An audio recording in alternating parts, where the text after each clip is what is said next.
Hello, friends. It's good to be back. I guess just to start it up, what have you seen on tape from the Falcons that present some issues for you on Saturday or Sunday?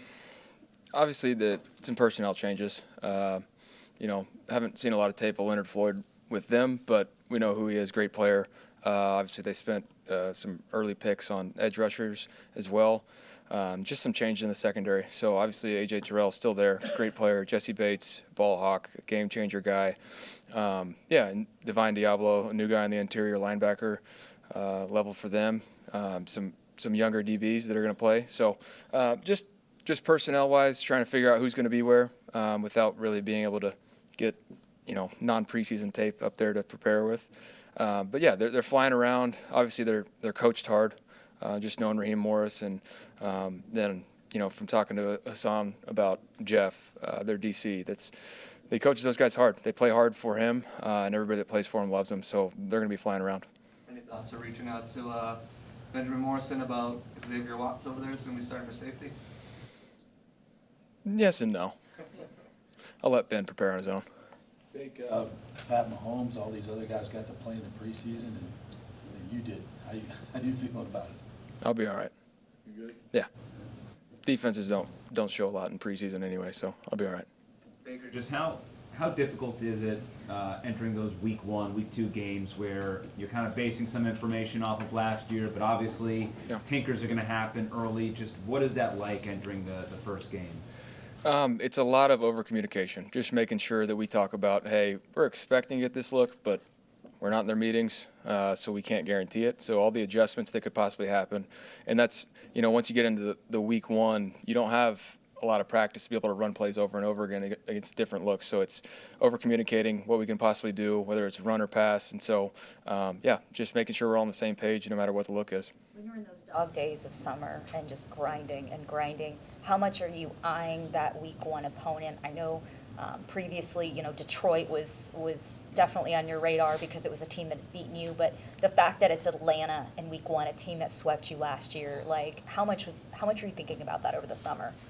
To be honest with you, you always, for me at least, always think about the last loss, since that was Washington.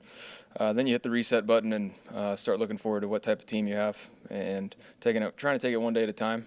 And then, once you start game planning, it really not thinking about it too much until you start game planning because you can't get ahead of yourself in this league. But, obviously Atlanta got us twice, but nothing carries over, whether it was their wins against us or how good we were on offense. None of that matters. It's a clean slate for everybody. So we're looking forward to opening it up on the road with the divisional opponent. And that's really all that matters is how do we find a way to win. With Chris not expected to start right away, and then, of course, that injury to J-Mac, this really deep receiving core that we talked about all summer. Mm-hmm. Can you just speak about the way that some of those guys have stepped up, whether it's Sterling, whether it's Tez Johnson, obviously Emeka is expected to do a lot more. Yeah, that was it was definitely a luxury early on to have all these guys in that room. Just to learn from whether it was Mike, Chris, or Shep, and just to have that communication from the veteran guys that are in there that played a lot of ball.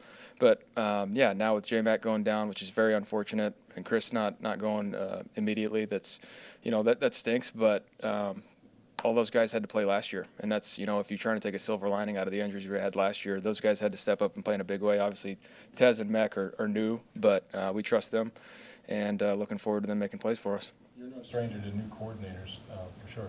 But with Grizz now in your headset, you haven't played a game together, but obviously simulate those things. What are the hurdles for him? Do you think how has he handled that responsibility and communication?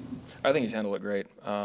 Just from listening on the sideline in the preseason games to the communication, and also just being there to be able to communicate him when I'm not playing the preseason, just what he's thinking as the game flows and what we would try and set up, do certain things. I think he's handled it really well. I think just the offense as a whole has been locked in just because he's obviously a little bit more behind the scenes last year, so he's got a different relationship with guys, being able to joke around with them and whatnot, which he's still able to do. But when he's up there on stage now installing, everybody's locked in because he's a huge part about the details, or really focus on the details, and so guys pay attention when he's speaking. Everybody in the NFL is very talented. Like the Falcons have some really talented players in the secondary, A.J. Terrell and Jesse Bates. teammates. How do you kind of balance when you have all-pro caliber players like that in the secondary you're facing, of knowing where they are at all times, but also making sure not to think too much about it and taking in the defense as a whole? Yeah, it's always when you have players of that caliber, those are your game-wrecking guys that when you do your scouting report early in the week, Coach Bowles gets up there, go through the offense, defense, and special teams game wreckers, and those guys are on there. There's no avoiding that. You definitely just have to make sure where they're at. And but other than that, trust in your eyes, trust in what you're going through as a quarterback personally, just going through the reads and trusting our guys to make plays. Not having Tristan, obviously, how does it affect you guys tactically, and for you mentally, not having your best friend in there? I'm sure you guys talk a lot during the game. How does that change things? Yeah, I mean, for me, which is always the ongoing progression of playing quarterback over the years, is how quickly can I get the ball to my playmakers in space? How quickly can they make the plays for us?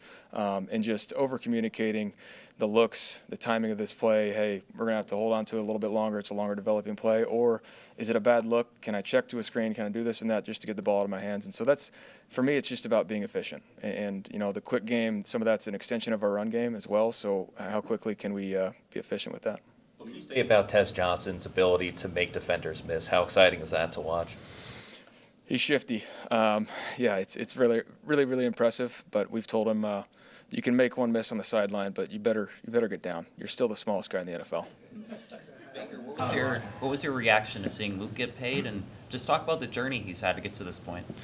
Obviously, extremely happy for him. He deserves that. He's an unbelievable tackle, and he's a guy that sets the tone for us. He's one of those guys up front that will not stop until the whistle's blown or somebody pulls him off.